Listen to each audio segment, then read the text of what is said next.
ಒಂದು ಹೊತ್ತಿನ ಊಟ ಬಿಡಬಹುದು, ಆದರೆ ಮೊಬೈಲ್ ಇಲ್ಲದೆ ಒಂದು ದಿನ ಇರೋದು ಕಷ್ಟ ಅನ್ನೋ ಕಾಲದಲ್ಲಿ ಸಾವಿರದಿಂದ ಲಕ್ಷಾಂತರ ರೂಪಾಯಿ ಖರ್ಚು ಮಾಡಿ ತಗೊಂಡ ಮೊಬೈಲ್ ಕಳ್ಳನ ಕೈಚಳಕದಿಂದ ಮಾಯವಾದರೆ ಎಷ್ಟು ಕಷ್ಟ. ಆದರೆ ಈಗ ಚಿಂತೆ ಮಾಡೋದು ಬೇಡ. ಕೇಂದ್ರ ಸರ್ಕಾರದ ಟೆಲಿಕಾಂ ಇಲಾಖೆ ಅಡಿ ಸೆಂಟರ್ ಫಾರ್ ಡೆವಲಪ್ಮೆಂಟ್ಸ್ ಆಫ್ ಟೆಲಿಮೆಟ್ಸ್ ಅಭಿವೃದ್ಧಿಪಡಿಸಿದ ಸಂಚಾರ್ ಸಾಥಿ ಪೋರ್ಟಲ್ ಪೊಲೀಸರ ತನಿಖೆಗೆ ಶಕ್ತಿ ನೀಡ್ತಾ ಇದ್ದು, ಕಳೆದ 3 ವರ್ಷಗಳಲ್ಲಿ ಹುಬ್ಬಳ್ಳಿ ಧಾರವಾಡದಲ್ಲಿ ಮಾತ್ರ ಮೊಬೈಲ್ ಫೋನ್ಗಳನ್ನು ಪತ್ತೆ ಮಾಡಿ ವಾರಸುದಾರರಿಗೆ ಹಸ್ತಾಂತರಿಸಲಾಗಿದೆ. ಹಾಗಾದ್ರೆ ಈ ಪೋರ್ಟಲ್ ಹೇಗೆ ಕೆಲಸ ಮಾಡುತ್ತೆ ಅಂತ ನೋಡೋದಾದ್ರೆ, ಮೊಬೈಲ್ ಕಳ್ಳತನವಾದ ತಕ್ಷಣ ಹತ್ತಿರದ ಪೊಲೀಸ್ ಠಾಣೆಗೆ ಹೋಗಿ FIR ದಾಖಲಿಸಬೇಕು.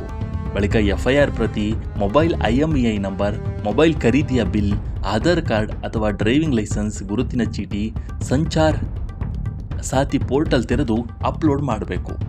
ಜೊತೆಗೆ ಮೊಬೈಲ್ ಯಾವ ಕಂಪನಿ, ಎಲ್ಲಿ ಮತ್ತು ಹೇಗೆ ಕಳ್ಳತನವಾಯಿತು ಅನ್ನೋ ವಿವರವನ್ನು ದಾಖಲಿಸಬೇಕು. ನೀವು ನೀಡಿದ ಇನ್ನೊಂದು ಮೊಬೈಲ್ ನಂಬರ್ಗೆ OTP ಬರುತ್ತೆ. ಅದನ್ನು ನಮೂದಿಸಿದ ಪ್ರಕ್ರಿಯೆ ಪೂರ್ಣಗೊಂಡ ಬಳಿಕ ಅರ್ಜಿ ಪರಿಶೀಲನೆ ನಂತರ ಮೊಬೈಲ್ ಬ್ಲಾಕ್ ಆಗುತ್ತೆ.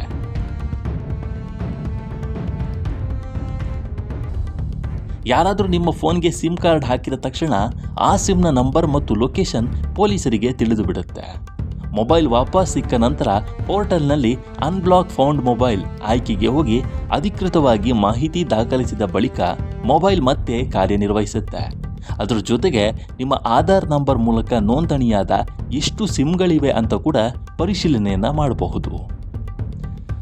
ದೇಶಮಟ್ಟದಲ್ಲಿ ಈ ಪೋರ್ಟಲ್ ಸಾಧನೆ ನಿಜಕ್ಕೂ ಅಚ್ಚರಿಯನ್ನು ಹುಟ್ಟಿಸುತ್ತೆ.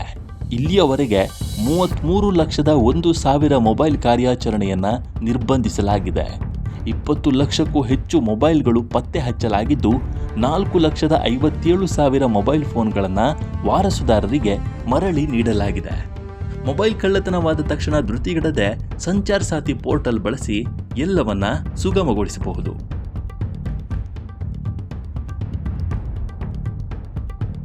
ಯಾರಾದರೂ ನಿಮ್ಮ ಫೋನ್ಗೆ ಸಿಮ್ ಕಾರ್ಡ್ ಹಾಕಿದ ತಕ್ಷಣ ಆ ಸಿಮ್ನ ನಂಬರ್ ಮತ್ತು ಲೊಕೇಶನ್ ಪೊಲೀಸರಿಗೆ ತಿಳಿದು ಬಿಡುತ್ತೆ.